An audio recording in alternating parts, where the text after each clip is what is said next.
All right, we are live. Feels like it's been a while. Has it been a while?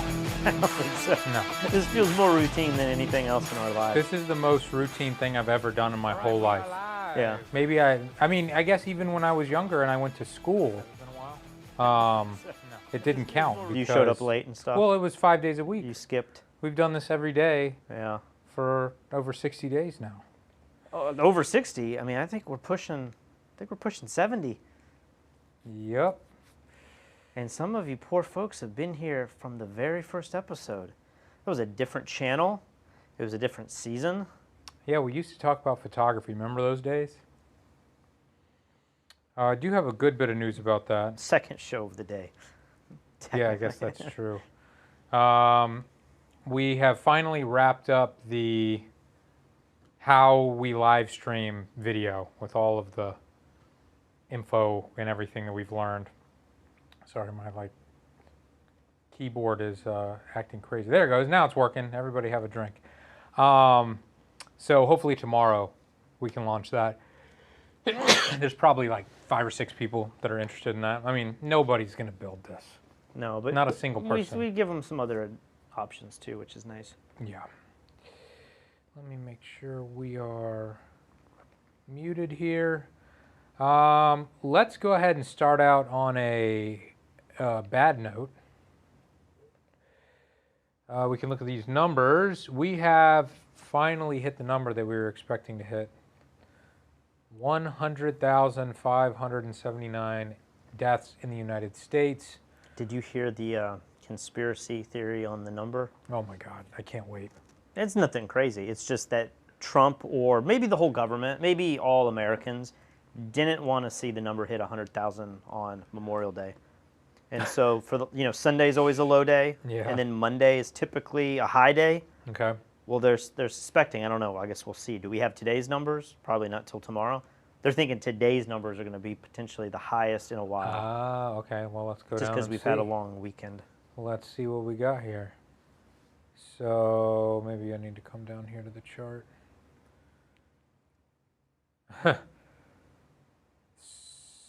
Oh, sweet. That's yesterday, though. So today's the 26th. Yeah, but...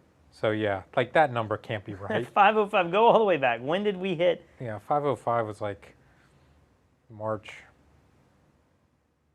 Yeah, let's go. That's crazy. The end of March. So we're over it, basically, is what this graph tells me. Oh, I guess that's true. So that's one way to look at it.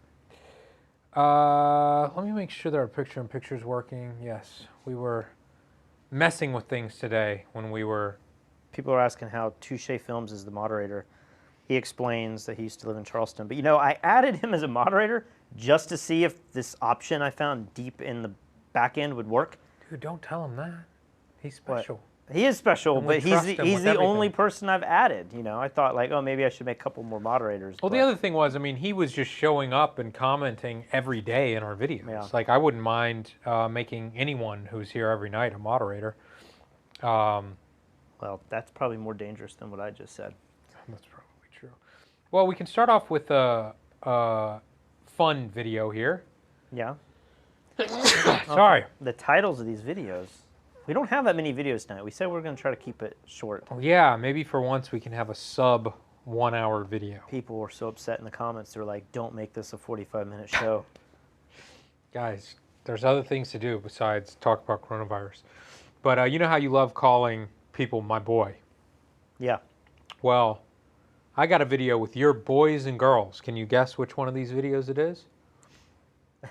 Yeah, I'm going to guess the second one. But the one called Alabama. Yeah, which one are you about to play now, though? Alabama. Oh, okay. So what's going on in Alabama? Well, do I want to know? It just wanted to show what your friends and family are like during this pandemic. Okay, I feel like there's a lot to learn, Bailey Carr is 21. She just graduated from college.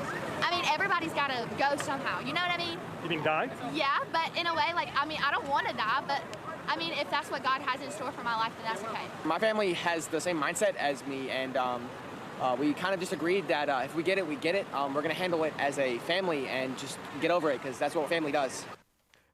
Do you know what that meant? He's like, we're going to get over it because that's what family does. But obviously, family doesn't have the ability to control the deadly virus. So is he saying that we're going to die and then we're going to get over our family member's death because that's what family does? I don't know. He's like 18. Right. I know. I mean, I'm I've like, said dumber stuff on this show when I'm a grown-ass man. all right, let's continue. When it comes to coronavirus, medical experts will tell you they're very concerned about the immediate future here in Alabama. On this beach, though, your eyes and ears will tell you something much different. Just like the flu, right? Well, it's not just like the flu. It's Well, I mean, far people- more contagious. Well, I know, but people far more die deadly. from the flu also. They do die from the flu. So, to me, that's just the way I look at it. Do you have any Science. What you got to say about that? I think she needed a little bit bigger bra, right? I'm not going to body shame. I'm not I'm not not body shaming. I'm just saying she has not bought the appropriate attire for the beach. How dare you, sir? I think other women out there would agree that bra, like this woman's, like, let's just continue on. concerns about being at the beach with so many people with your Not at children? all. Not at all. How come you're not worried at all that someone could be sick and walk by you and get you sick? Because there's enough wind and air that it's going to clear it all out of here. The wind and the air don't Reasonable clear it answer. away. There's no proof of anything like that. There's wind and air everywhere in this world. Right.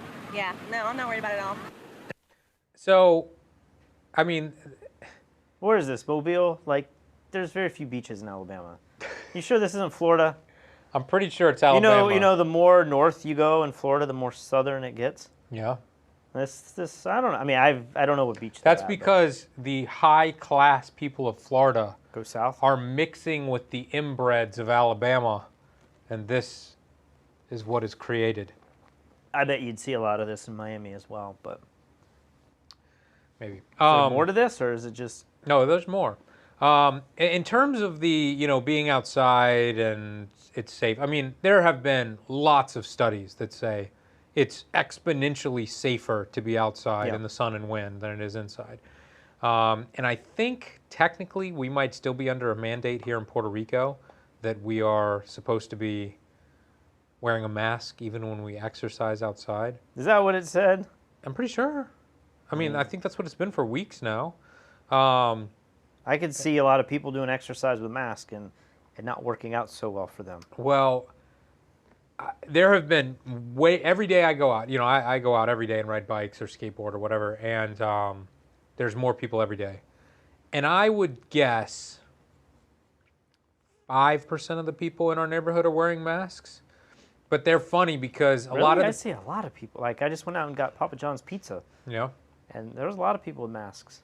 Like on our golf cart paths and everything? Yeah. I mean, there was also a lot of people congregating with masks. Oh. Multiple golf carts pulled up and kids and stuff, but they all had the masks on. Okay. Well, I've noticed a lot of people walking and stuff and jogging who might have the mask, but they have it pulled down, Yeah, that's reasonable. But then when I come by on my pull it skateboard back or up? whatever, they pull it up Yeah. or they like move way out of the way. So you can tell it's just the people who wear the masks are afraid. Well, wait a minute. Let's extrapolate something out of this. Okay. The people that you see while you're skateboarding, they have the masks around their neck, and then they pull it up when they come up to you. Yeah. What do? You do? You just leave your mask on and don't have to adjust it? I'm like, and then they have this weird look. I don't know why. But and then what I'm I trying to get at continue. is you're wearing a mask, right? No, I'm not doing that. We're wearing a mask to go skateboarding? Are you crazy? Not to go skateboarding, but if you came up to somebody you wanted to talk to, you have the mask ready to put on. No, I would just stay a few feet away. I don't know. Like, I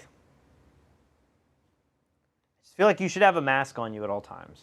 Really? If you fall and bust your ass and you have a concussion or break your arm or any number of things, you don't think like you should have it with you? What? How is this You think crazy? if I fall off my bike and like I'm dying on the sidewalk, blood everywhere, I need to be like, help me. Help me, please. I'm just coming up with scenarios. I don't know. Like, if you decide you get hungry and you're like, man, you know what? Maybe I should go into the shop and get a little. Like, what are you going to do? You can't do I that. can't go in. They won't let you in. I can't do If it was me, I would just have the mask like strapped around. You got to put that mask on backwards so it sits up by your neck. It's a cool thing. And then the I mean, string. you work out on our little pool deck, why don't you wear a mask right there? I'm not saying you need a mask. Like, I agree with what a lot of these people are saying. If you're out and you're 6 or 7, 8 feet away from people and the wind is blowing and you're in nature, I think, like, the chances of getting it are so small. But I'm just saying, if you're out, you may, like, if I go on a hike, I take the mask with me. Because I don't know when I'm going to, like, run into somebody that I want to have a conversation with, or... You stay back. I mean, maybe on the hike it doesn't make sense. But I'm just saying, like, if you're out in public, shouldn't you Public? I'm riding a bicycle down trails. Well, I don't know where you're going. I imagine you're going up to the market and you're going to the No. tennis court and you're exploring and seeing people and... No. I'm just riding my bicycle around Well, and then, town. like, recently I was out and somebody came within the 6 feet. It wasn't me. My God. And I feel like I could have kind of, shamed them just by, like, pulling up the mask. Yeah. And But my mask was in the beach bag. you are the biggest hypocrite in the world. Let's continue. And then there is the issue of masks. We saw a grand total of 0 being worn on the beach. Do you ever wear a mask? No, my wife and kids do. I don't. How come you don't? I just feel comfortable that I'm going to be okay. But the mask isn't to keep you okay, it's to keep your wife and kids okay. To protect them. I get it. I get it. The survival rate is so high. I think You're not worried about them getting sick because I they're am. going to live. we're all going to get sick for something eventually. President Trump is part of this conversation. I mean, if he's not wearing a mask, I'm not going to wear a mask. If he's not worried, I'm not worried. The president. Yes, sir. Speaking of masks, Alabama has mandated them for restaurant and bar workers. Some restaurants have them, but at others where we arrived unannounced and shot cell phone video, employees were not wearing masks. The manager here telling us after our visit, he has now given masks to his employees with instructions to wear them. At this other restaurant bar where we also saw no employees wearing masks, the manager told us they will continue not wearing them because she wants it that way, despite it violating the state order. Traffic very heavy in Alabama's beach towns. All nearby hotels sold out as the holiday weekend began. Alabama is back in business, COVID surge or not. When it's my time to go, it's just my time to go, I guess. What's your time to go? It's just your time to go, Pat. I mean, it's hard to talk about this because... Because these are your people. Well, this is Gulf Shores. This is like the one beach that Alabama has. I just feel like he's kind of right. If he's at that age, like, he's not any threat. The only real argument you can make is that he will be a carrier for somebody else, you know? So, Sure. I don't know. I struggle going back and forth with this. I mean, there's all these, maybe we'll get to this in a minute. There's like news stories coming out that this virus isn't that deadly. It's like 5 or 6 times worse than the flu is from what we think. Yeah, you Now, need to have a mask when you go for a hike in the woods. I don't know. Like, I'm the type that's thinking if it's 6 times worse than the flu, and not just worse than the flu, you're more likely to catch it than the flu, too. It's more deadly than the flu, but you're more likely to get it, too. Why not just be a little more cautious for a year? 6 months, it just doesn't seem like that difficult to me. That's always been my argument. It's not that difficult to just be a little extra careful. Sure, or you could be a lot careful. You could be a lot careful. But I feel like these kids and stuff, and I feel like it's not really that dangerous for them. But the dad, the older guy, you know, he's probably unhealthy. And he's like, I'm just not that worried about it. I do worry about the older people. Cautious Hook gave us $2 for a mask for Lee next time he sneezes. Thank you very much. It's a wasted $2, I hate to tell you. We have masks. You're not going to wear them. I mean, I wear them when I need to. If I I sent you the picture of the 3M6000. And I was like, The we should respirator? get the respirator. I was Yeah. like, we should wear these on the flight if we decide to go somewhere and film. And you were just like, oh, are you kidding me? Yeah, that's retarded. I think I am 100% like, I would wear that. I am 100% sure you are see, retarded, this is and where I it's gonna agree get- you're going to do it. I believe you. Why wouldn't you wear it on a plane with 300 people? Like, that's the one time you're going to get it. Just wear it for the trip. And then once we're out of the airport and we're in our own little cars and away from the mass amount of people that are traveling, I feel like then you don't need it for sure. I disagree. I mean, we were talking with Elia. If we go to Yosemite, he wants to come with Naomi and their new baby. The baby isn't, unless you can find a respirator for the baby's not going to have a mask at all. So are you going to interact with Elia on the entire project where we're filming Elia? I think so. Do you think Elia is going to interact with his baby over the course of a week or two? The I baby, think so. the baby does throw a wrench in this because I don't know how you would protect the baby. But part of me is thinking, yeah, maybe I'm not gonna be 6 feet around. Like, that would be hard. It would be really hard to quarantine all of us 6 feet. But Yeah. in my mind, that's what I'm saying. I'm But- like, but- I will get my own motorhome or car or tent or camper van, whatever we decide to do. I'm not worried about in the And hotel. you're like, how are you going to hand Elia the microphone for him to put on? Like, you have to set it on the ground and back away, and then he comes and picks it up, and then you have to have wet wipes ready to wipe We've it done down. enough of these that I would love for Elia just to take the responsibility of having his own mics and not needing me to turn the mic on for him and give it to him. Like, we'll just have to say, Elia, you've used these enough. You probably own a pair. You're in charge of the microphones. That's your thing. I don't know. Maybe you're right. Maybe I haven't thought it through, but I don't know that I'm really that. My thought was if we all wore respirators on the plane, and then we get to where we get the rental cars and everything, and we get going, and we get out of the city, at that point, we should all be good. We should at least lowered our risk so low. But to say we are all individually going to get on a plane with 300 people, maybe multiple connections, I feel like one of us has a pretty good chance of getting it. And then at that point, then you're right. We're all going to give it to each other. So my thought was just spend a couple $100 on some respirators that are what they're using. I mean, why not the whole hazmat suit? Because I don't think that's necessary. You're only going to get it through mucous membranes.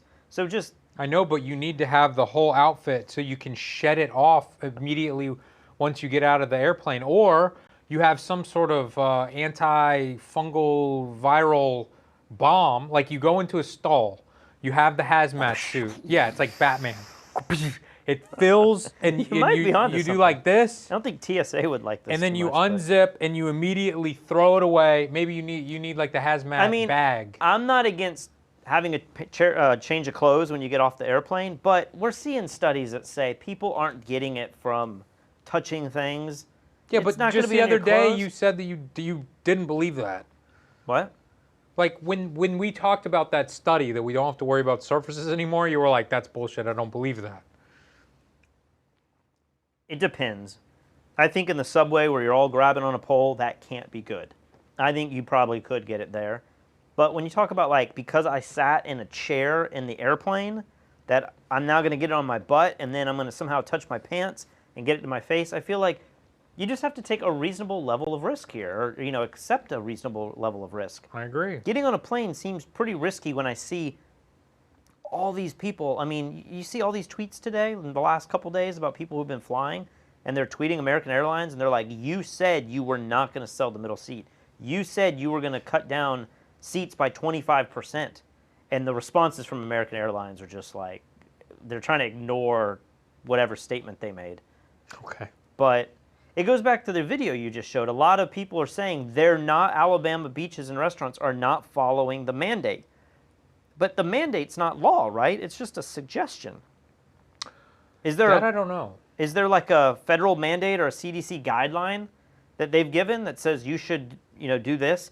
The airlines have said we will follow that, but now they're not. Do you have to even wear a mask at all on an airplane? That was what a lot of the tweets were about. People are not wearing masks on airplanes. My God. I don't know. I just look at it from a personal standpoint. Deep inside, I feel like this probably is not going to be as bad as we think. And maybe we're going to miss the recovery in the stock market. And next year we're going to look at this and be like, what did we all get so wrong? Like, that's what my gut tells me. My gut keeps saying this isn't going to be the end of the world. Mm-hmm.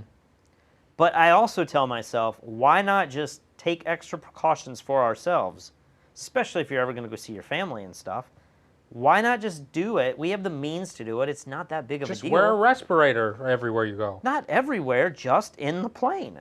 Why not wear a respirator in Walmart? Because I don't think I'm going to be enclosed with that many people. Then why wear a mask? What? Why wear a mask at all then? Well, one, they make you wear a mask. And what if you go to Walmart in the States and they don't?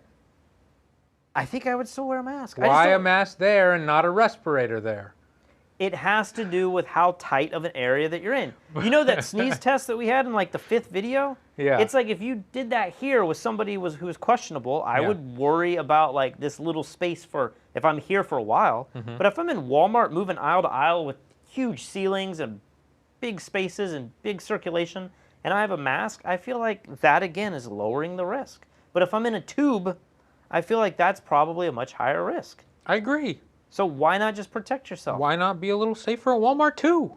Okay, I mean, I'm already wearing the shield and the mask. It's pretty safe. I don't know. Your eyes are open to the air. I mean, I saw a video with the mask, and they were saying the shield, and it's like it's very hard for air and particles to come up. I mean, How can that possibly be hard? I'll find the video for air, tomorrow. dude. I can. They had an aerosol sprayer, and they were spraying someone with the mask, and they were running a study, and it all dissipated and shot everywhere, but it didn't like That's not possible. That is not possible. If you had a shield, if I was Zelda and I had a shield and you had a fire hose and you sprayed me, you're telling me it's not possible for me to stay dry? Or 99.9% dry? I might have a little mist that hits me, but I would be, when you turn that hose off, all the viral mist. When you turn the hose off and I put down my shield, I would be dry. This is the worst episode of all time. Timo V. Tavio, I don't know what this means. He says, if he is sending checks to porn stars, so will I. I don't know what that means. But yeah, it sounds like a good story. Porn stars, thank you. We had a couple others. Sorry, I'm losing track here. Y'all just got to start the TP and the T Lee again. I'm seeing a lot of Patrick's are right. I just want to know where I stand. There's a bunch of wimps at home. No, scared they inside. got me though. I said if I was Zelda, if I was Link. Idiot. Pilgrim Media says, your friendly banter equals internet gold. Thank you for the super chat. If I was in Zelda, the video game. Dio Tough. I have such a 3M mask when going shopping and riding the train. Asthmatic here. Makes it a lot easier to breathe. Wouldn't change it for a paper mask. Is he saying that he has the full-on respirator? I don't know. Let us know which one you have. The one that's like you're in the apocalypse and you got the full face. Well, there's the 600. I know the models now. The of course 600, they have two. It's called the half face. And then I think it's the 700 or 7,000, 6,000, 7,000, 7,500. The 7,500 has the whole face over. If you can, since we're entertaining this idea, I'll go ahead. No one is entertaining this idea. I'll go ahead and share this. While you look it up, Sam Murr paid $5 for Lee to speak in Bama voice for at least 5 minutes during this episode. I can do that all day long. That doesn't sound like Bama. What the hell are you talking about? I don't know what that sounds like. That just sounds just like... Do you want me to pull this up right here? Yeah. You want to see that right there? Now this, we actually own a couple of these anyway. These are these full face mask snorkels. Now wait a minute, is this your dad? This is my dad. Oh, so he followed my direction. Well, I don't know, like you might have told him, but then I sent him a video where dentists were using these. Now he does not have the top modified there. He needs to put like a fabric or something. Yeah. But what I antiviral. told him, I was like, do you think you could drill through this mask and put your magnifiers on, your scopes? Because when he does dentistry, he has to look through magnifiers to see really close up. And that's what he did. So he cut through the mask and put his magnifiers in there. Oh, that's cool. And so now he can do dentistry. He also has, risky getting out of this and trying to go to another picture. Yeah, I can cut off so the Let me see dick where pics don't show up. Yeah, I don't want those to show up. He might also want to cut that snorkel off a little bit because I think it's got one of those like one-way valves in there that could be making it a little harder for him to breathe if he cut it. Well, I think what they say to do is to take the middle out because the middle has a expulsion valve.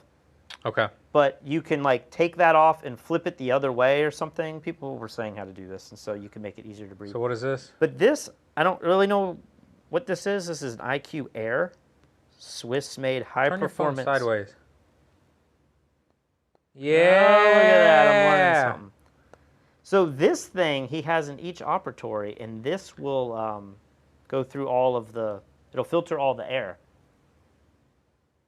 Okay. Is that made for this, or he's like jerry-rigging it? To... No, that's what it's for. It it purifies the air, and it's got, I think they do these by particle size, so it's like able to pull everything out. And then I don't know if it throws it in water or puts it in a filter. Like, I don't know how it works, but I mean, these things are like $1,000 or something. So they're pretty heavy duty. Sam Smith speaks the truth. He says, Patrick, I am on your team, but you are delusional on this, and Lee is right. Preach it, Sam. If you don't interact with Elia, but Patrick does, what's the point? Yeah, we all have to be on the same page. Yeah. So, I mean, I don't know. I feel like if we got out to a national park, I mean, I look back on, is it Photograph of the World 3, 4? I can't even keep up now. When we were in Arizona and New Mexico or Utah, wherever we were in the West. I feel like we interacted with very few people. We did go to Antelope Canyon, and there was tons of people. But outside of that event, I mean, we were kind of on our own the whole time. Even at Antelope Canyon, when you really think about how close you were to people, it's not that close to people. We were. When we were walking through there, we were bundled up like... Oh, I'm sorry. Antelope Canyon, yes. That was the closest you could possibly be. I thought the Horseshoe Bend. There's tons of people out there, but Horseshoe Bend, we weren't near space. people. Angel's Landing, that hike, like, I just feel like that's pretty safe. It's the flight that I'm worried about. And like Kristen said, I'm not even, I'm really at the heart of it not that worried about getting the virus, truth be told, even though I'm acting like I want to be preventative. But I'm scared of getting the virus in a national park and then getting sick. But more than that, I'm worried about getting it on the way back to Puerto Rico and then getting sick here. I was telling her today, there's nowhere I would rather be. I've made up my decision. We've been debating this for 2 months. There's nowhere I'd rather be than Puerto Rico. I feel like the cases are low here. We have a great beach. I have a great house. I have everything I would want here. This is great. I'm not tempted to go out and do stuff. But I definitely don't want to be here if I get sick and might need hospitalization. And my fear is that you get sick here, and then you're not able to get on a plane and go back and get better medical care wherever that is. Yep. So I don't want to get infected and then come back here and then have symptoms here. Yeah, for sure. Let's get caught up on these super chats here. Bruce says he's on Team Patrick, but he didn't have anything else to say, so he's not very smart. Al says, Mr. Hall looks insane like that. I hope he doesn't have kids as patients. He was actually texting me that the kids love it. Yeah, I bet they do. And his dogs love it too. He chases the dogs around the house. This guy says, Dio Tough, he says 3M 7500 series half mask, more comfy than 6000. No, well then 75, that's the one we need to get. These things are pretty expensive on eBay, but I don't know what they normally cost. It's like a mask is $50 maybe. That doesn't seem that It didn't, but I'm like, are these normally $20? But they seem so complicated. If you told me, hey, I need one of those masks for a Halloween costume, I would just guess they were $200, $250. Just I don't think these are that complicated. Right. It's the ones you always see in the photography that we rag on, where they have like the tanks and they look like they're, with like the snout. It's a true gas mask or something. Yeah. These are respirators if you were like painting or dusting or in attics. Oh. Okay. But they're like plastic, rubber. They wrap around you, but then they have the 2 connectors. I want the Nazi ones, with like the nose and then that's in the video games. I'm not going to touch that one. Mike says, Team Lee tonight. Love the banter and the crap talk. All right, I think we're caught up. All right. We were supposed to make this a short show. We've only watched a single video, but we only have 5 videos tonight. Which one do you want to see? This one? Sure, I haven't seen most of these. You put a 3-year time frame on what you described as this kind of challenging world we're living in now before we get to the post-coronavirus world, whatever that's going to be. What is your why do you have a 3-year time frame on this? Well, Lawrence, 3 years is my best case scenario, not my worst case by any means. 3 years is because it's going to take much longer than most people think to come up with a safe, proven, viable vaccine, have mass production, really get it out there, and deal with all the resistance against vaccination, deal with all the questions.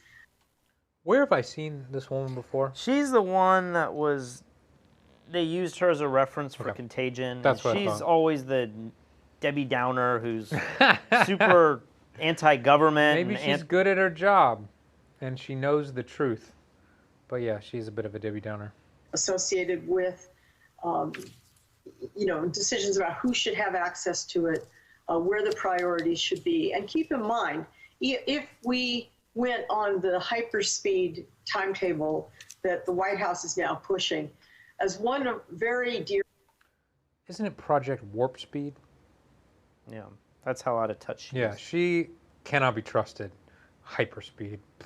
A friend of mine who's one of the great vaccine experts on earth put it, rushing a vaccine to be distributed across America just before the election, what could go wrong?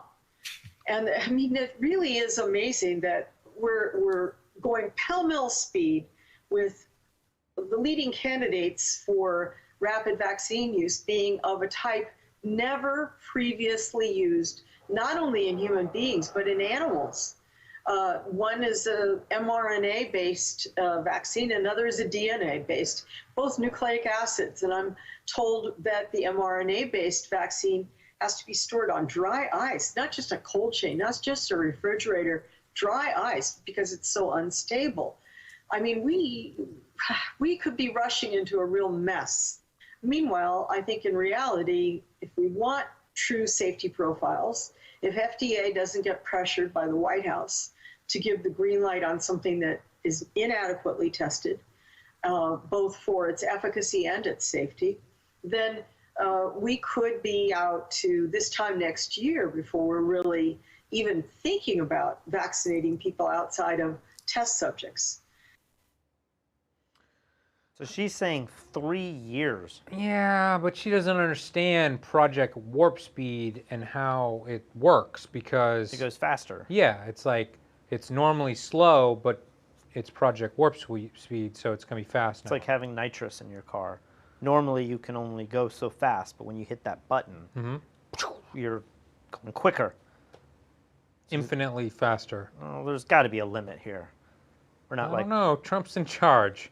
Anything is possible. If he doesn't get the presidency, might be the brakes on this whole warp speed.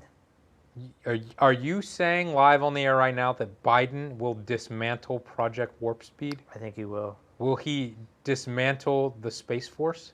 Maybe. He might not be investing in it as much. Maybe that's a good thing. Wow. Really nice super chat from Sam Tagree. Thank you for 60 plus hours of content. You are my only source of Corona news. Don't tell us that. Although I'm starting to not care anymore. I used to be like, don't do that. You have to do your own research. Now I'm like, nobody needs to hear watch this stuff CNN. anyway. Hold on, let me pause this from moving around. Please, without specific numbers, can you tell us how much % are you up, down with all your stock investments during COVID?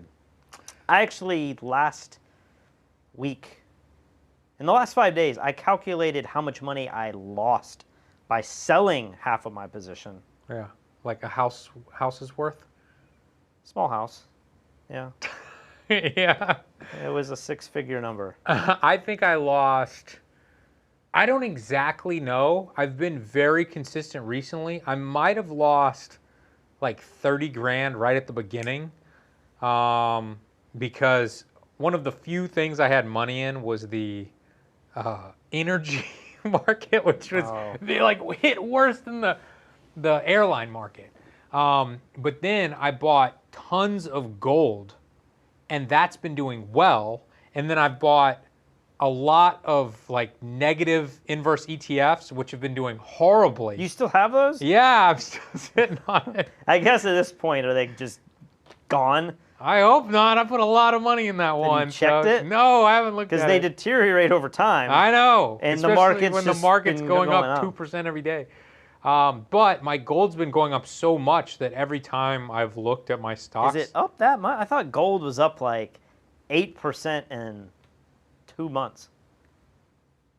I don't know, but I have so much more gold that has... Today was a weird day because the market ended like 1 or 2% up. My whole portfolio is 1% down. So I just owned everything that didn't go up. That's weird. today was a lot of banks and a lot of airlines. Banks were up like 10%, airlines were up 15%. I don't own any of those. Bitcoin's crashed a little bit. I just try to buy more Bitcoin. What's it do? I'm I think thinking it's about. like 8,500, somewhere on there. That's not a crash. 8,800. It was at close to 10,000. Logan says, "Hail the lizard overlords." I have no idea why he's saying that. Christine says, "Thank you for the photo education and these journals. Lost my photo job here. Family moved to Charleston. How hard to start up there as a photographer? I'm sure the vid will make it harder. I'm sure the vid will make it harder." The COVID will make it harder. I got so you. how hard is the startup there? I assume she means Charleston. I think it depends on what genre of photography you're in. I think if you're going for weddings, I think it might be one of the greatest places in the world for sure to start a wedding photography business. Especially if people aren't shutting down. Um, Like, you don't want to go to New York City and be a wedding photographer right now because there'll be no chance that you'll have a wedding. But if you go to a town like Charleston where maybe they're not social distancing, they're not telling people that you can't have weddings greater than 50 people, yeah. I feel like the wedding market's going to continue on as long as everyone doesn't get sick. But if you live in a state or a town where they're being super strict about this, you know, you may not be able to shoot weddings. Yeah, for a little bit. But, you know, I feel like Charleston is a moving and shaking city. It's only getting bigger and bigger. People want to move there. There's lots of cool stuff going on. So if you put yourself out there, I mean, my best suggestion to everyone is just actively go out and shoot stuff all the time and do free photo shoots for big names in the city. Shoot an image of like the new restaurant and the chef and stuff, and they're going to introduce you to the next place and the next place. Get a job with local magazines. They don't pay much, but it'll get you the in, and you'll meet the right people, and then that will lead to cool jobs and getting to know people. Also, the film industry is really taking off in Charleston as well. Have you seen the show The Outer Banks? I think it's on Netflix. No. Have you heard about this? No. It's supposed to take place in the Outer Banks, but almost all of it was filmed in Charleston. Yeah. And so you can recognize Jim Creek, everything from Charleston. Anyway, one of my biggest regrets was living in Charleston for as long as I did and not taking advantage of the film industry and learning how it works. I really want to go behind the scenes and work on a movie for an extended period of time, a week or two, you know, and just really learn how everything works. And I tried. I know the people who are doing it, but they just weren't quite high enough up the ladder to get me in. You know, they were like, here's the contact of the person who can get you in, and then they were too busy to get back to me. So definitely look into that. Well, you know, last night I was curious and I said, let me find the episode of The Righteous Gemstones. Yeah. This show that's on HBO that's filmed in Charleston. Yeah. I was like, I want to see how they shot and used our land. Have you seen the footage? No, I don't think I have. It's the very last, like, 5 or 10 minutes of the final episode. Oh, okay. Maybe they only have one season. So if you have that, you can go to the very end. And they go to Haiti, and you see Mosquito Beach where they have all the markets. And then at the very end, it's like the last scene, they go to our land, and they have CGI'd, like, mountains. Oh, really? So you would never know that it's in Charleston. Oh, but they're funny. just there digging in this ditch, and I'm like, where on the land is that? And then I see the bus come in. I'm like, that's the entrance, you know. But like when they do the wide shot, I mean, it looks like they're somewhere else because they've added this mountain and everything. But then when they cut to the tight shots, I can see trees that I recognize. But it's kind of interesting. Here's another little bit of interesting news for all of you Ritz Camera Chronicle fans. We just recently learned that there is a girl who lives here in our neighborhood, here in Puerto Rico, who worked at Ritz Camera for 11 years. What? And she has insane stories. She was just telling Katie, my wife, this one story about how she charged $2,500 to shoot a wedding for 2 dogs. Like, not ugly people, but not people with the dogs like walking down the aisle. The wedding was for the dogs, and they dressed the dog up in like it was a dress, like an arranged wedding. Yes. Did they consent to it? I don't know. But she said she made $2,500 in 2 hours. Anyway, I'm going to try to talk to her, see if we can get her on the show. Maybe we can do another episode. Oh my gosh, if she has pictures, like, did she do this once, I hope? I think it was a one-time thing. There's not like a market for this? Yeah. I would love to see the pictures of what a dog wedding looks like. Yeah, what does $2,500 worth of dog wedding look like? So we may revisit the Yeah, Ritz we'll Camera see if Chronicles. she's interested in being on camera. Skyline Photography a while back left a super chat that I think we missed, and he just said, any chance a different topic may be discussed? Eventually, yes, on a different show. But this is the Here's another topic. Virus and Diaries. You were talking crap today, but I am ashamed of myself, and I'm ashamed of this country, and I am ashamed of the world that we live in, that no one is talking about the SpaceX launch tomorrow. SpaceX, for the first time in human history, is launching humans from a privately owned company into space and connecting them with the International Space Station live on the internet tomorrow. That's happening tomorrow? Like, why is this? I haven't heard anything about this. I know. I'm pretty sure. I better be right about this, but I'm pretty sure if I know my dates right, it's tomorrow. And I'm thinking about potentially doing a live stream of the live stream. I don't know if that would be fun to watch or not. I know for the majority of it, I just need to be silent and let the experts talk. But man, I'm so nervous. It's so scary to think if that ship blows up and those astronauts die. That's where your mind's going? Oh, I mean, yeah. How high have these rockets gone for SpaceX? They're going into orbit, right? They've already connected with the ISS. So they've already done that. But without humans on board. Does that change? I mean, I don't know. I can't remember. There's just always room, for SpaceX has got the crazy thrusters that can land themselves, and occasionally they're missing and blowing up. How do they get back? They plummet to Earth and they have parachutes into water, like in the old days. They have a capsule? Mm-hmm. So they're just in this little bitty capsule on the top of this bomb. And tomorrow, will we see them connect? No. It's going to take 15 to 19 hours. They will reach orbit within 15 minutes, and then it'll take 15 to 19 hours for them to catch up with the International Space Station.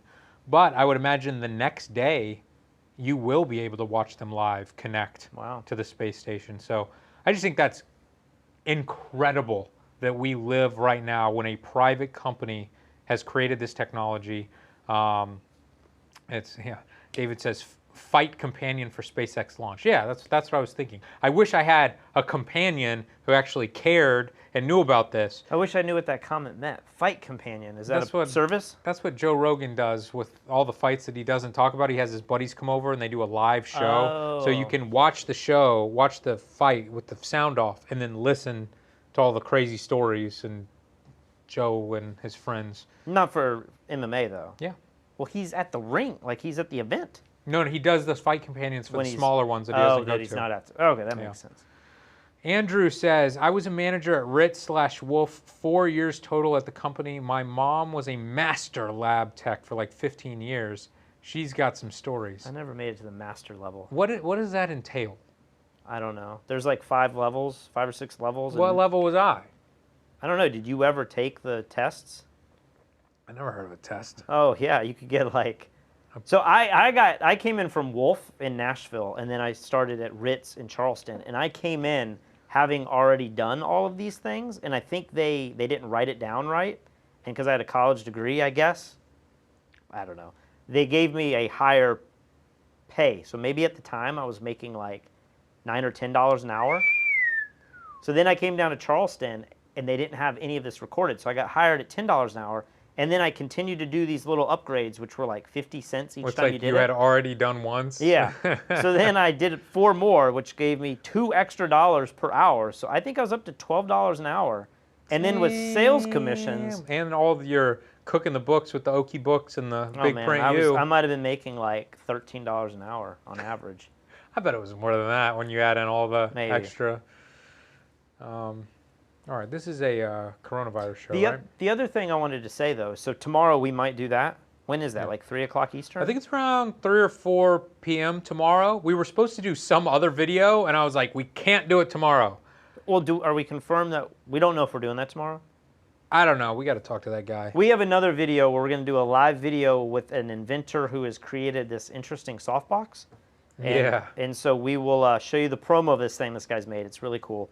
And then we will all discuss how it could be better and if this is a good idea or not. But that's supposed to be tomorrow, but your SpaceX is ruining his parade. Well, he wants to do this live. He wants information from the photography community, like their thoughts on this invention he's made. So we're going to do it live. But I'm telling David, I'm like, this guy doesn't realize he's going up against the most popular live feed probably ever is going to be happening tomorrow. It's so popular, he's like me and doesn't even know I know, but I think in the moment, I bet it'll be everywhere on the internet tomorrow, right before it happens. Everybody will be posting it, and everybody's going to be watching it. That's my guess. So if you're not already subscribed to our channel, we're going to try to do more live stuff like this. We talk about gear. Maybe we have, we're talking about the CEO of Red was on our channel quite a few times this week. It'd be fun just to have a conversation with him. So I want to start doing more stuff like that, and that will all be through this channel. So definitely subscribe. Let's get back to this. I'm Monica Jones. Good to have you with us. Now, Sweden is among the countries that have opted against a lockdown and instead gone for herd immunity. Now, this strategy has arguably led to one of the highest per capita death tolls in the world, but very little immunity. May in Stockholm. It's that special time of year when Swedes hit the streets after the long, dark, cold Swedish winter. But this spring, they're asking themselves, who's got the coronavirus and who's immune? The government's taken a risk by keeping the country open. Ensuring broad immunity for Swedes as soon as possible is an aim of Chief Epidemiologist Anders Tegnell. But only 7.3% of Stockholm's inhabitants have developed antibodies to the virus, so few have been infected. That's the interim result of a study conducted by the State Health Authority at the beginning of May. How is it possible that Sweden only has 7% immunity? That's the argument. People are saying, you guys were going to stay open and everyone was going to get it. And you're only at 7%? I mean, I can't remember the number, but a week or two ago, we had a video about London's, I think it was London, might have been the whole UK, but I think London had a rate of like, I want to say 13 to 17%. Like, it was much higher than they thought. Yeah. And so how could London have a higher than expected herd immunity number, but then Sweden, and Stockholm probably specifically, has less than what they expected? Yeah, that doesn't really make much sense. Although, you know, when we did talk to those Swedes, they were joking that they are a very solemn people anyway. Like, so they didn't engage? Yeah, they already social distance anyway. So maybe they're not as social as Brits. I don't know. But we can continue. The percentage is less than they hoped for. A reason to rethink the strategy? No, says Anders Tegnell. I think the Swedish strategy has proven to be sustainable. I mean, we get figures now that people are actually increasing their adherence to our advice, not decreasing. There is a high level of acceptance in the Swedish population for what we're doing. Tegnell assumes Hey, there's your mask.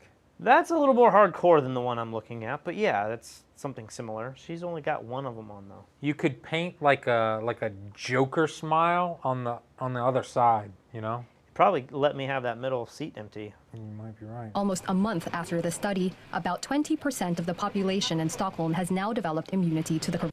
And see, we could get you that outfit for the plane with the fanny pack, the gloves, and then you've already got the moon boots, so you'd put those on. They're in Charleston, so I'd have to go get them. Well, we'd fly to Charleston to get them. I've said this before. This is the Naomi Campbell look. Yeah. You know, she went to the airport like that. Better safe than sorry. Coronavirus.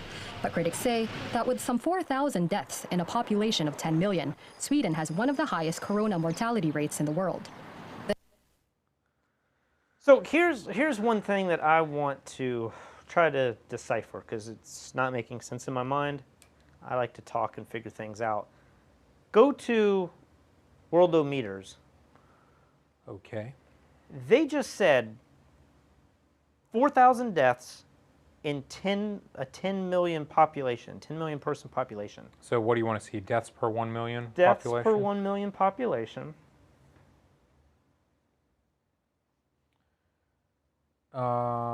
Sweden is number 8. So Sweden is behind France. They are behind Italy. They are behind the UK. They are behind Spain. The first 3 countries. Oh, Belgium. Belgium's number 2. Yeah, what is up with Belgium? I don't get it. So I have another graph that I want to look at because I have a hard time understanding. But it doesn't seem like Sweden is doing that. Maybe it's just a perspective thing, but Sweden doesn't seem to be doing that bad when they're below these other countries. The United States is doing better than Sweden. But here's what I want to do. Go to the USA. Click it? Yeah, and maybe this I got it pulled up right here. Maybe this isn't fair. Go up to the top, and I just want to see what New York is, because New York's about 10 million people. New York's had 30,000 deaths out of 10 million people. And I know New York is like a tightly grouped city, and Sweden is a huge country, but it's kind of comparable numbers, especially if Sweden's not locking down at all. I don't know about that. I think the fair thing to do would be like to compare New York City with Stockholm only or something. But I don't know. I mean, look, deaths per 1 million population, 1,500. Click on that, and let's... click what? New York? The top deaths, just put them in order, highest to lowest. Deaths per 1 million population. Okay, so now do you remember what Sweden's was? Yeah, I got it right here. So Sweden is... Deaths per population, 409? Yeah, 409. Okay. So let's go up to the United States, and let's see what other states look like 409. 409, it's like Pennsylvania's 406. Yeah. Now, I don't know how many millions of people are in Pennsylvania, but I'm just looking at this like if each state could be its own country.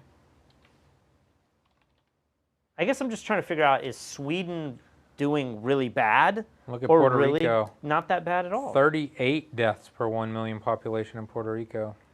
We're killing it down here. I mean, we're living it down here. Yeah, I don't know. I mean,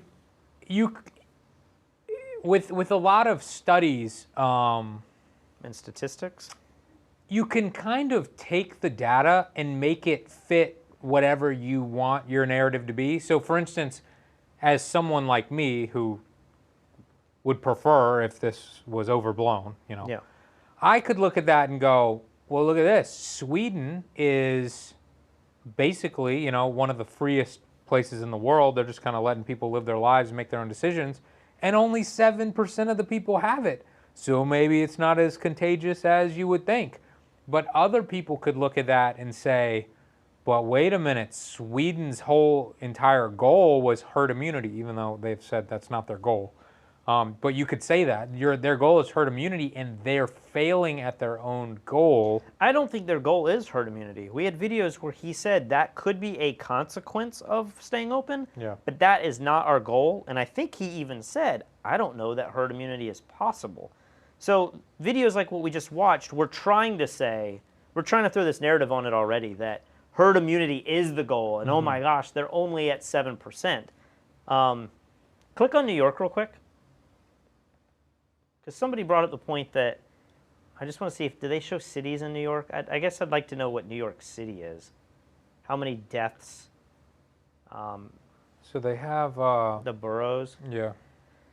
Because New York City is like 8 or 10 million, whereas New York State, the number we looked at, is double that. It's 20 million. So if you halved the number, you're now at 15,000 deaths. What? I'm losing you.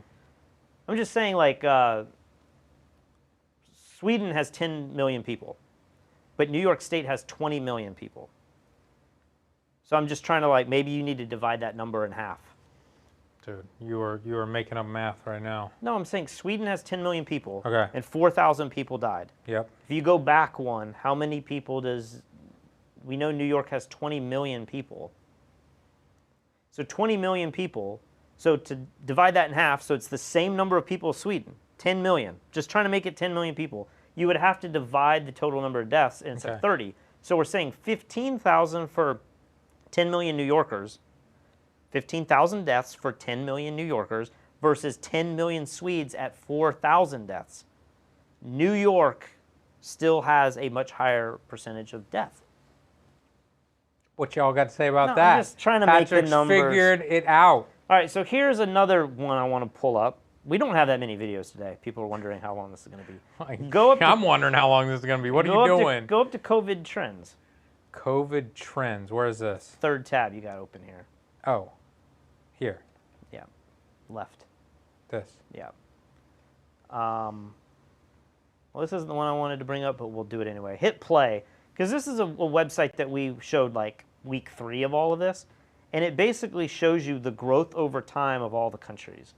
And I stopped watching this maybe a month ago, and I just thought, hey, it'd be interesting to pull this back up today to see what it looks like. Look at how good we are compared to everybody else. So this is the linear scale. We'll show the log scale here in a minute, but if you look at this, not only are we flattened out, but we're decreasing quite a bit. You can see Brazil and Russia. I mean, Russia's flattened out, but Russia and Brazil were hit much later than everyone else. Click on the right here where it says select scale. Click there and change it to log. It'll make it a little easier to read. You don't have to hit play necessarily again, but it just shows you like China, how far down they went. Taiwan, Hong Kong, Australia, South Korea, Japan, Singapore. Look how well those countries have been doing. Although Singapore hasn't dropped the way that these other countries have. But it almost feels like the United States, on a time scale, we've been flat for a while now. I know. Why is everybody else just dropping off a cliff and we're not? It's because of Alabama man not wearing a mask. I wonder if it's because, as you saw in the straight graph, not the log graph, but the, what's the other word I'm looking for? Linear? Linear graph, the linear scale. Maybe because we are so high that it's going to take longer for us to fall off, just because our population is so much bigger and more dynamic. I don't really know. But the video, the website I wanted you to go to, I guess, is this other one, COVID-19. Okay. So this is the famous IHME site that had all the calculations of where will we be. Okay. And they've changed their website quite a bit now. It doesn't look the same way that it did before. But scroll down. I want to see where this was. There was something that compared. Keep going down. This is the bottom. Go back up. Do you want to control this? No, just go up. I know where it is now. Total deaths. Go up just a little bit more. And then on the left, go to compare. I think this will show us all the countries. And if you hover over these, I think it tells you the countries. So that's Belgium. Belgium versus the United States. Versus the United States. The United States is yellow here. Yeah. When you play around in this graph, this is deaths per... If anybody wants to follow along, these links are in the description of the video. This just, I don't know how to read this yet, but as we saw in the Worldometers website, when you sort by deaths per million, this too is making it seem like the United States is not, we're doing horrible in terms of gross numbers, but in terms of the death rates, I mean, look at all these countries way above us. Yeah. And some of these, like scroll down to these ones that you see going, like they're going much quicker. These right here? Yeah, like that one. Who is that? Brazil? Peru? Romania? I mean, there's places that are starting to look worse. I don't know. This is just a chart that we all viewed as the Bible 2 months ago. And now, you know, this is the one that said, are we going to hit the beds, and are we going to hit the intensive care limits and the ventilators? They've removed all of that now, as far as I can tell. That's not important anymore. But when you go to these graphs and you hit the compare and start looking at these trend lines for other countries, it just makes me feel like America might not be doing that bad. But when you look at the other graphs, America is so high up here that it just But we have feels way like, more population. Right. So, yeah, this is easier to see. Total deaths per 100,000 makes it fair. All right, that's interesting. You redeemed yourself. I still don't know how to read it yet. Somebody says, that's why I'm Team Patrick. I mean, I don't have time all day to learn all this stuff, and I'm starting to be numb of it. Well, you 2 months ago, I was all into it. I want to know all the numbers.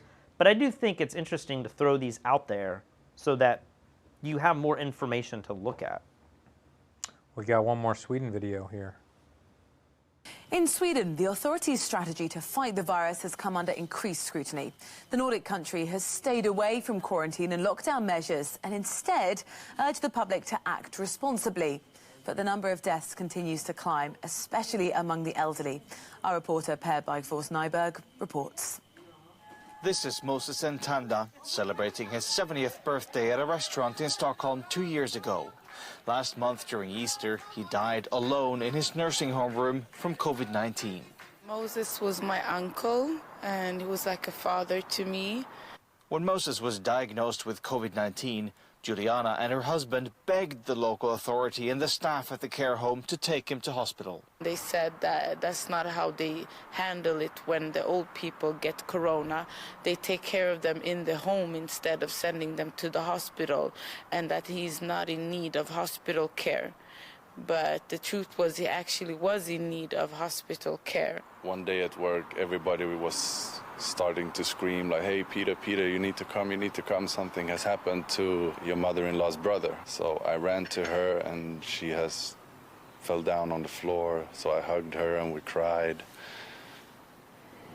Almost half of Sweden's coronavirus deaths are elderly people who were living in nursing probably homes. start crying. Swedish authorities admit Sorry. that imposing a ban on visits was not enough to protect the elderly. There's a lot of different aspects to our approach. Protecting the elderly and the elderly homes was just one of them. That approach did not work very well. We are all aware of that. We are not trying to improve that approach as much as possible in collaboration with the people running and are responsible for these homes. How nice was that statement he just made? Yeah, he acknowledged that they He didn't... was like, that didn't work, but we're working on it to make it better. Gosh, if only our politicians could say things like that in America. That would be so Seems like nice. they did about 10 years ago. I mean, they did 5 years ago, but it feels like we've gotten worse and worse with this. Yeah. First, how much longer is this clip? I don't know. That's one disadvantage of Yeah. doing the full screen. Is But, I mean, this guy, he didn't even look old. He looked like he was in his 50s to me. the black guy? Yeah. Yeah, I don't know how old he was, but he was already in a home. That's sad. Sweden's coronavirus strategy is about recommending social distancing rather than ordering a complete lockdown. Now, some medical experts here claim, though, that has been a dangerous strategy. We have one of the highest death rates in the world, which is sad. I would say that 2/3 or something like that, maybe even more, wouldn't have died. So far we have managed with one of our goals, and that is to flatten the curve of the virus spread and also making it possible for the healthcare system to cope in this very strong challenge. I don't see any of the locals in Sweden wearing respirators. What do you have to say about that? Dude, they're like the highest death rate in the world. Sweden is a failure. Sweden's really interesting to me because they're doing better than many other countries when you look at deaths per million population. But Sweden is also one of these places that, like, depending on where you are politically, you love them or you hate them kind of thing, at least in America. Yeah. And it's like, on one hand, you love them, but then now the narrative is changing to where it's awful. And I see this with the girls in the house who don't keep up with the news at all. Sometimes they're like, oh my gosh, we should just be like Sweden. But I'm already seeing the stories like this that are saying Sweden got it totally wrong. And I don't know that they got it wrong. I've just been arguing that Sweden's not doing that bad, yet they've stayed open. But it just feels like Sweden is this country that people like to just look at through different lenses. Right. And at times we like to be like, we should be Sweden. They're doing the right thing. And you're like, you know they're doing the opposite of what we're doing. All you negative Nancys that are like, if one person dies, Sweden is not the country for you. But they latch onto it. But then now, because the narrative seems to be changing and Sweden is not doing so well from a number standpoint, although I'm arguing that maybe they still are doing pretty good, they now are suddenly like, well, Sweden, that's awful what they did. Like, they shouldn't have done that, and they should change. You know, the UK did that. They were doing Sweden's approach, and then overnight, I know, the that pressure didn't last caused them long to at all. change. Milcom says, you guys should do a live show interviewing former employees for crazy stories. That's actually not that bad of an idea. Although if we did it live, who knows what could come up. We might have to film and edit. Gary Scott says, the SpaceX launch is at 4:33 p.m. tomorrow.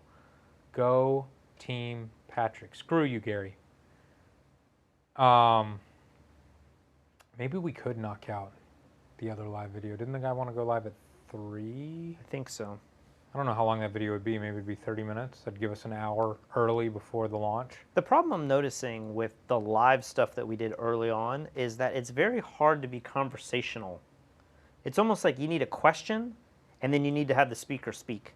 And it's not like you and I where we can interrupt each other and we can have banter and it can be friendly and conversational. Yeah. It does not, that little like 2-second delay makes that impossible to do live. So it changes the dynamic. So having a Ritz Camera story That's true. might not be the same, especially if they're really boring and you're trying to cut in and be like, yeah, but you know, we're all trapped at home. There's a pandemic going on. Sometimes you got to take what you can get. And if you can get a Ritz Camera Chronicle, but there's a little 2-second delay, maybe you just got to get a 2-second delay Ritz Camera Chronicle. JB Bowden is in the house. New law must pass the 8th grade in order to vote, not relying on audiobooks to get you Harry Potter. Not relying on audiobooks to get your Harry Potter on? Yeah, we've talked about that. I don't necessarily even care about formal education, but I do care more about understanding the policies that the politicians claim they are for or against. Yeah. Because especially when it comes to local politicians, you'll see them say like, I want to build a bridge that connects this part of town to that part of town, and you're like, hell yeah, like I want a bridge. I'm tired of the traffic. But then when you really start looking into it, they're like, the bridge is going to cost $2 billion, and we're going to go into debt, and it's going to cause taxes to go up, and they're going to kill X amount of wildlife, and they also have to steal the homes from 200 people and tear them all down, and then you're like, oh, maybe I'm not as interested anymore. But when you just watch their quick little YouTube ad or whatever, you can get on board and be like, I like his smile. I'm voting for him. When in reality, you don't even know what the heck you're about to go vote for. So it makes it difficult on so many levels because I'm thinking out loud and thinking, if you had to have an 8th grade education, maybe there's statistics that prove all this. I don't know. I'm just thinking out loud. If you have to have an 8th grade education, who doesn't get an 8th grade education? Yeah, it's a lot of everybody people that drops out, and many of those people. I think it's illegal to drop out before the 9th grade, right? So everyone should have an 8th grade education. I think he's being facetious, but let's say you put it at 10th grade, or you put it at you have to have graduated. Who is going to not have done that? It's going to be people that are normally discriminated against and poor social economic people. And maybe a lot of those people might traditionally, I don't know, I'm just guessing, maybe those people traditionally vote Democratic, because they get more welfare and they get more government help and stuff. They may not be voting Republican. So then the Republicans or the Democrats would be like, we don't want that, because that might hurt their ability to win the election but maybe that group of people doesn't go out and vote anyway, Who knows? I think the big one that's happening right now, and I don't know enough to talk about it, but is the move to doing voting remotely, Oh, by mail? Right, and there's a debate. One party seems to say, like, we don't want that because there could be all this fraud, and then the other party is saying, what are we going to do with coronavirus? We should be voting remotely. But, with, like, the stimulus, you saw how poorly that ran. I mean, my sister's still trying to get unemployment. She's applied. She hasn't gotten a single check yet. She was really late in getting the $1,200 government check. She got that, like, a month after everybody else. You're seeing people getting checks was the guy that got, like, $1 million check deposited, like that, yeah. And then you see people that are getting checks from people that are dead. I mean, so it's not a foolproof way to vote remotely either, but it seems like that's what we should be doing, right? I mean, if I can buy cryptocurrency and it's apparently hack-proof, like, isn't there a way to make it? It certainly seems. I mean, all these people are saying Bill Gates wants to put a chip in us so that we can monitor every human being. If that's possible on the conspiracy side, then shouldn't everyone being accountable for and remote voting also be possible? Absolutely. I mean, we should be able to figure it out. You would think. So we have one more video, and then I think I have one other link that I just wanted to mention. Let's get this video out of the way. When we speak about a second wave, classically, what we often mean is that there will be a first wave. The disease by itself effectively goes to a very low level and then occurs a number of months later. What we're concerned about, and that may be a reality for many countries in a number of months' time, but we need to be also cognizant of the fact that the disease can jump up at any time. We cannot make assumptions that just because the disease is on the way down now, that it's going to keep going down, and then we're going to get a number of months to get ready for a second wave. We may get a second peak in this wave. This happened during pandemics in the past. It certainly happened in the pandemic of 1919 and the Spanish flu. We got a second peak, not necessarily a second wave. And therefore, I think right now, countries in Europe, countries in North America, many other countries around the world, in Southeast Asia, have to continue to put in place the public health and social measures, the surveillance measures, the public health measures, the testing measures, and a comprehensive strategy to ensure that we continue on a downward trajectory. So I keep hearing more and more news stories about we are not leaving the first wave. This isn't the first wave at all. This is, we've just locked down during the first wave, and now we're reopening up. But any new infections and deaths that come out of this the next couple of months are still part of the first wave. Right. That the second wave actually might deal more with like a mutation, or it goes down because of a seasonal change. There's something different that works with the virus, and then it will come back much stronger, he mentioned, with a second high peak. But I think a lot of us, maybe even me included, kind of feel like, man, our numbers flattened. We are going down. We're getting into the summer. Maybe the second wave is going to happen in 2 months.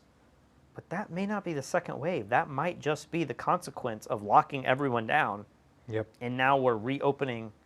It's like if you took a balloon and blew it up and you let it blow out a little bit and then you pinched it and then you let it go again. You're not introducing anything new into the system. You're just seeing the final results of that first wave. Well, that's horrible news, Patrick. Thank you for bringing us down. Is this what you want to talk about? Go to the description, because this is all in Italian. I want to make sure I get this right.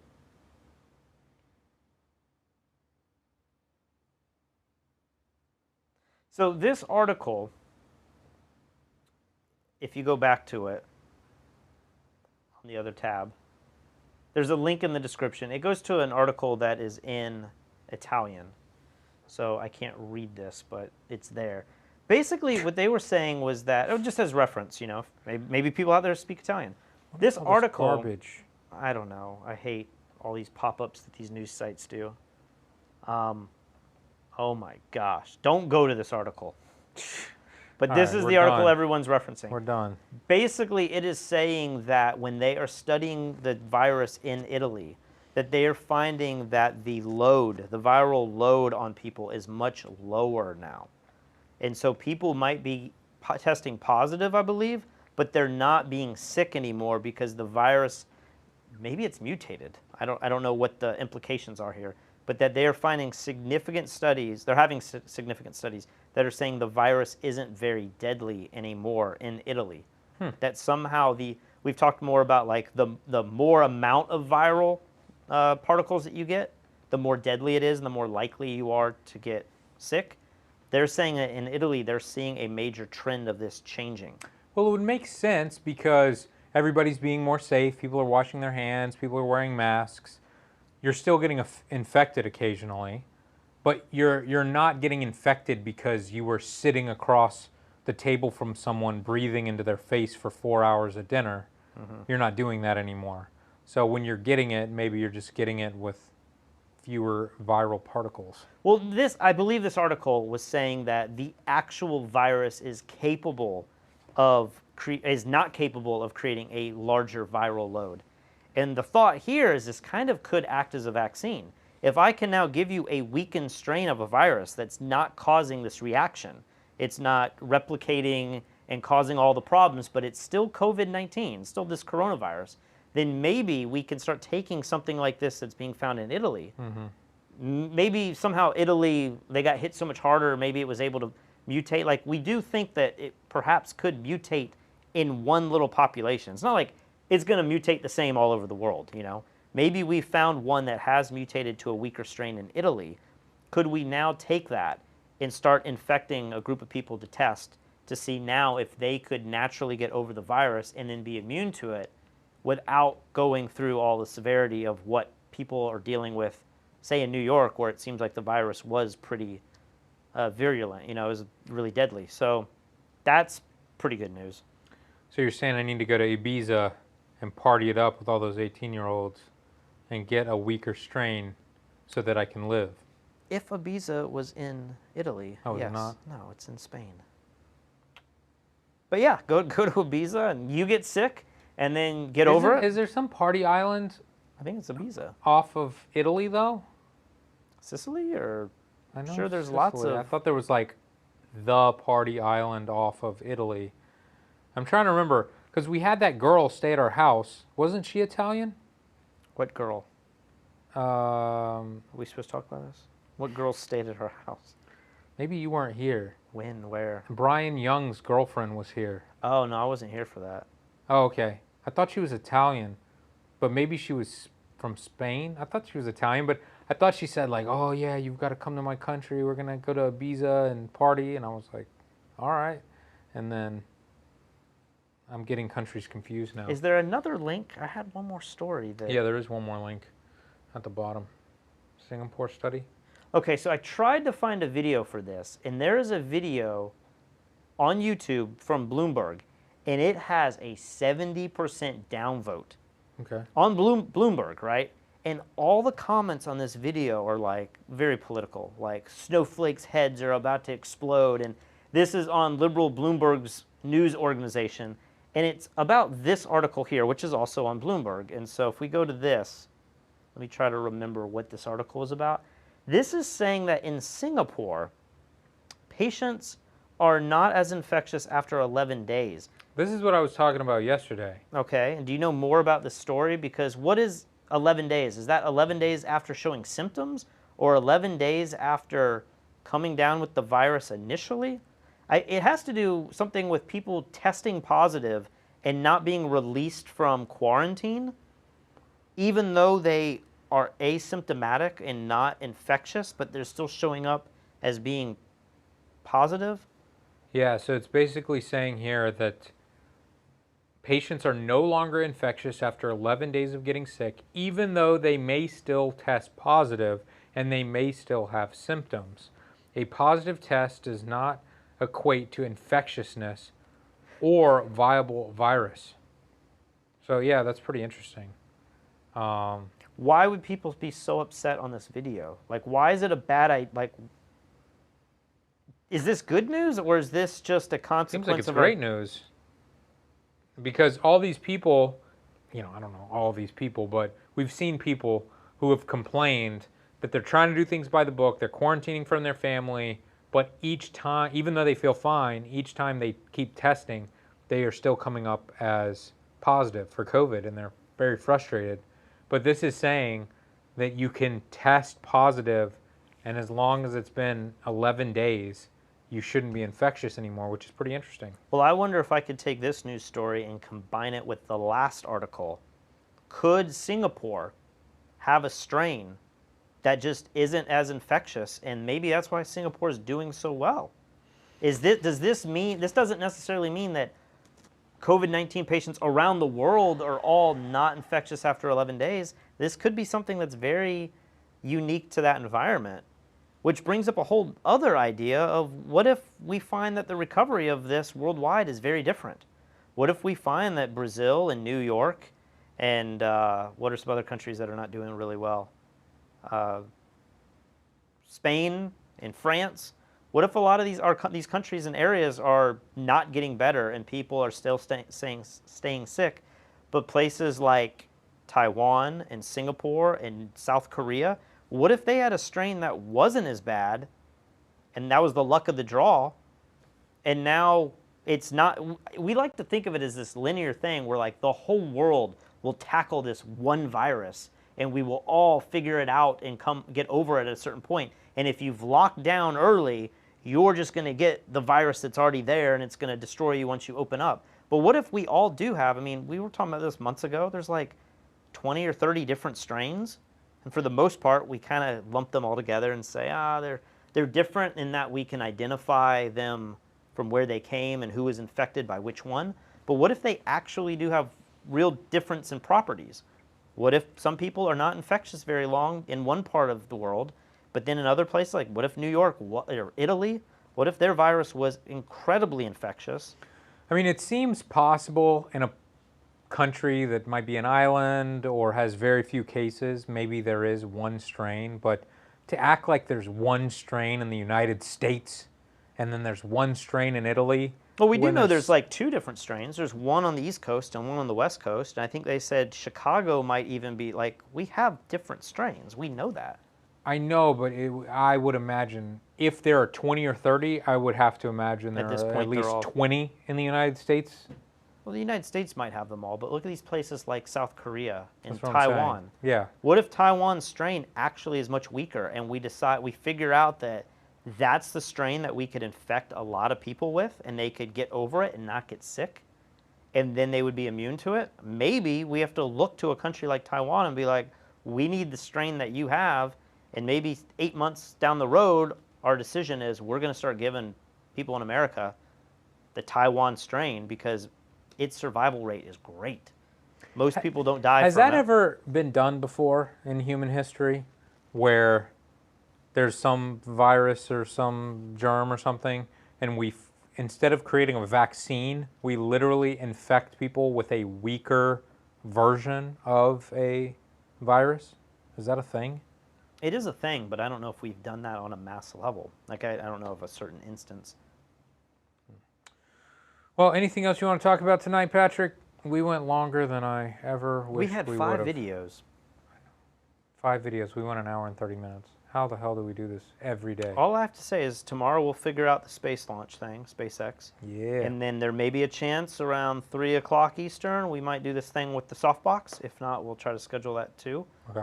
And the main channel, F-Stopper's main YouTube channel, we should have a video on all this craziness that we have been working on streaming.